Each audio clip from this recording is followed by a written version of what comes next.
Bansal Learning। Raju शाम होते ही खेलने के लिए मैदान की तरफ भागा, लेकिन वहाँ सारे बच्चे आपस में ही खेलने में व्यस्त थे।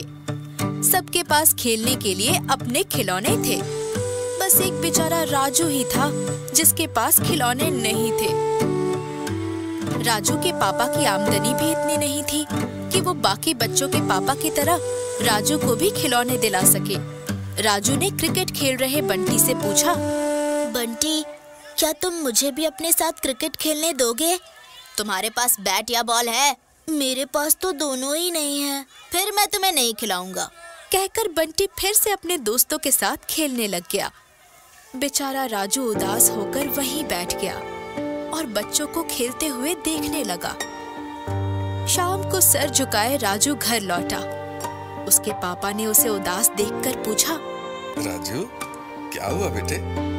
तुम उदास क्यों हो? कुछ नहीं हुआ पापा। ये कहकर राजू अपने कमरे में जाकर सो गया। राजू एक बगीचे के बीच में खड़ा था, जहाँ रंग बिरंगे फूल और तितलियां थी। एक तितली आकर उसके कंधे पर बैठ गई और इससे पहले कि राजू उसे पकड़ता, वो उड़ गई। राजू उस तितली के पीछे भागने लगा। वो भागते भागते ऐसी जगह पहुंचा जहाँ खिलौनों का ढेर लगा हुआ था। कहीं बैट बॉल, कहीं बैडमिंटन, कहीं फुटबॉल, कहीं बंदर वाले गुड्डे, तो कहीं गिल्ली डंडा। तभी घड़ी का घंटा बजता है। सुबह के 8 बज चुके थे। राजू की नींद खुली। सूरज खिड़की से अंदर झांक रहा था। राजू ने अंगड़ाई ली और उठ खड़ा हुआ। वो तैयार होकर स्कूल के लिए निकल गया। क्लास में आज टीचर जादू के बारे में बता रहे थे। जादू आँखों का धोखा होता है। तो क्या जादूगर धोखेबाज होते हैं? नहीं नहीं, वो तो बस जादू से लोगों के चेहरे पर मुस्कान लाते हैं। वो दिखते कैसे हैं? टीचर को इस सवाल का कोई जवाब नहीं सूझा, तो उन्होंने राजू की जिज्ञासा शांत करने के लिए बोला, उनकी बड़ी बड़ी दाढ़ियाँ होती है। मुझे भी जादूगर बनना है। तो तुम भी लोगों के चेहरे पर मुस्कान लाओ, खुशियाँ बांटो, और हाँ, बड़ी सी दाढ़ी भी रखना। स्कूल के बाद घर जाते हुए भी राजू इन्हीं ख्यालों में खोया हुआ था। वो एक पार्क में जाकर बैठ गया और वहाँ खेल रहे बच्चों को देखने लगा। तभी उसे दूर से एक बुढ़ा आदमी आता हुआ दिखाई दिया। उसकी दाढ़ी बड़ी हुई थी। जिस बेंच पर राजू बैठा था, वो उसी बेंच की दूसरी ओर आकर बैठ गया। राजू उसे ही देखे जा रहा था। जब उससे रहा नहीं गया, तो उसने पूछ ही लिया, आप जादूगर हैं? नहीं नहीं, मुझे जादू नहीं आता। राजू को अपने टीचर की बात याद आई। वो बोला, आप झूठ बोल रहे हैं। मेरे टीचर तो कहते हैं कि जिनकी दाढ़ी बड़ी होती है वो जादूगर होते हैं। मुझे जादू दिखाइए ना प्लीज। मैंने आज तक जादू नहीं देखा। तुम्हारे पास खाने को कुछ है? ये लो। बुढ़े आदमी ने राजू से उसका टिफिन ले लिया और उसे खोलकर अंदर रखी हुई सारी रोटी सब्जी चट कर डाली। ऐसा लग रहा था जैसे बहुत समय से उसने खाना नहीं खाया था। खाने के बाद उसने टिफिन राजू को दिया और उठकर जाने लगा। तभी राजू ने उसे रोकते हुए कहा, जादू तो दिखाओ। आज नहीं, कल दिखाऊंगा जादू। कल ठीक इसी समय यहीं पर मेरे लिए फिर खाना लेकर आना। ये कहकर वो बुढ़ा आदमी वहाँ से चला गया। राजू ने टिफिन उठाया और अपने बैग में रखकर चला गया। अगले दिन जब राजू स्कूल गया, तो वो इंतजार कर रहा था कि कब स्कूल खत्म हो और वो वापस जादूगर से जाकर मिले।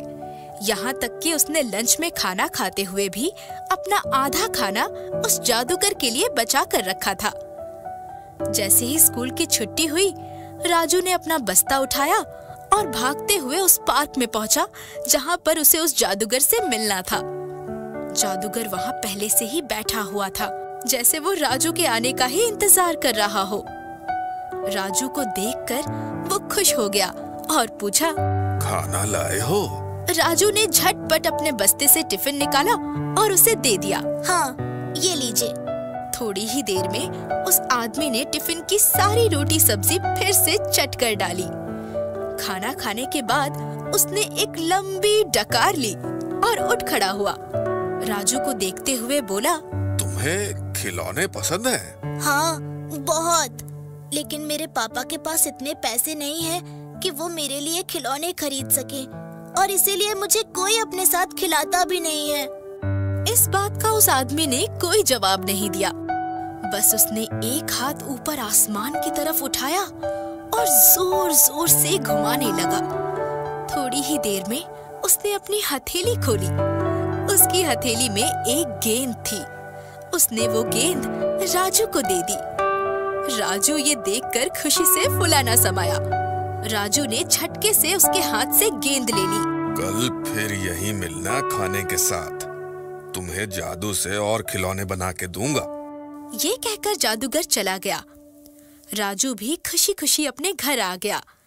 शाम को वो खेल के मैदान में गया और सबको अपनी नई गेंद दिखाते हुए खेलने लगा।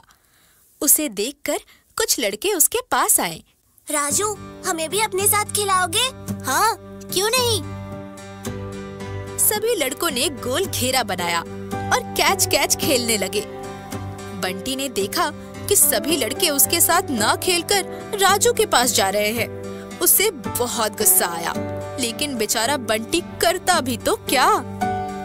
ये सिलसिला चलने लगा। राजू स्कूल के बाद हर रोज उसी बेंच पर जाकर बैठता और उस जादूगर को खाना खिलाने के बाद जादू से उससे कोई ना कोई खिलौना रोज ले लेता। कभी ताली बजाने वाला बंदर, कभी प्लास्टिक की बंदूक, कभी एक पैर पर नाचने वाली गुड़िया, तो कभी बांसुरी। जब वो मैदान में खेलने जाता तो हर रोज एक नया खिलौना देखकर बच्चे उसकी तरफ दौड़े चले आते। राजू दिल का बहुत अच्छा था, इसलिए वो बंटी की तरह कभी भी किसी और को खेलने से मना नहीं करता था।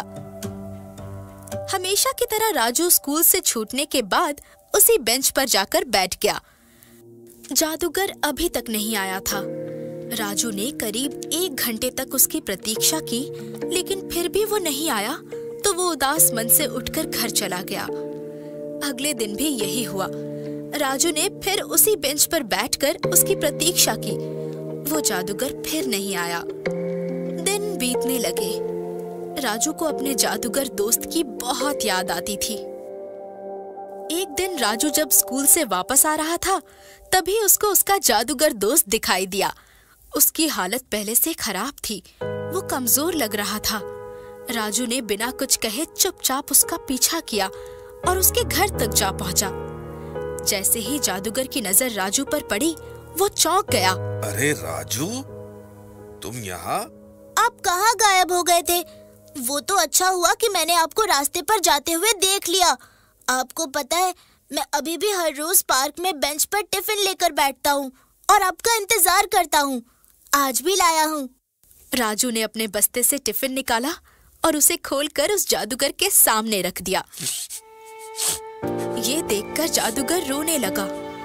राजू ने उसे चुप कराते हुए कहा, आप रो क्यों रहे हैं? क्या किसी ने आपको डांटा है? मैं अब तुम्हें जादू नहीं दिखा पाऊंगा, क्योंकि मेरे सारे जादू खत्म हो गए। जादू कैसे खत्म हो सकता है? जादू कुछ नहीं होता, बस आंखों का धोखा होता है। ये सुनकर राजू को अपने टीचर की बात याद आई। यही बात तो उन्होंने भी कही थी। राजू ने उस जादूगर से कहा, जादू कैसे करते हैं? मुझे भी सीखना है। मुझे भी जादूगर बनना है, लोगों को खुश करना है। जादूगर ने टिफिन को बगल में रखा और उठकर खूंटी पर टंगा अपना ओवरकोट निकाला। फिर राजू को दिखाते हुए कहा, ये देखो, इसके अंदर चोर पॉकेट्स बनी हुई है। मैं खिलौनों को इसमें छिपा लेता हूँ और जब मैं जोर जोर से हाथ घुमा रहा होता हूँ तो इन्हीं थैलियों से खिलौना निकलकर मेरे हाथ से होता हुआ मेरी हथेलियों में आ जाता है, जिसे देखकर लोगों को लगता है कि जादू है। राजू सारी बातें बड़े ध्यान से सुन रहा था। अगर तुम्हें भी जादूगर बनना है तो तुम ये मेरा ओवरकोट अपने पास रख सकते हो और चोर पॉकेट में खिलौने रखकर जोर से हाथ घुमाते हुए उन्हें हथेलियों में लेकर आ सकते हो। लेकिन एक बात का हमेशा ख्याल रखना, इसके लिए तुम्हें बहुत प्रैक्टिस करनी पड़ेगी, ताकि जब लोगों के सामने तुम जादू दिखाओ तो वो कभी फेल ना हो। राजू को जादू का रहस्य समझ में आ गया था। वो यही जादू लोगों के सामने करके सबको खुश करना चाहता था। उसने तय किया कि वो अपने सारे खिलौने उन बच्चों में बांट देगा जिनके पास खिलौने नहीं हैं। ओवरकोट पहनकर खिलौनों को उसकी चोर पॉकेट्स में छुपाने के बाद राजू पार्क में जा पहुंचा और एक बेंच पर खड़ा हो गया और जोर से बोला, सुनो सुनो सुनो, मैं हूँ राजू जादूगर। जिसको जिसको जादू देखना है मेरे पास आ जाओ। ये सुनना था कि सारे बच्चे भागते हुए उसके करीब आ गए और झुंड बनाकर राजू की तरफ देखने लगे। राजू ने अपना हाथ हवा में जोर से घुमाया और सबके सामने अपनी हथेली खोल दी। उसकी हथेली में रबड़ की गेंद थी।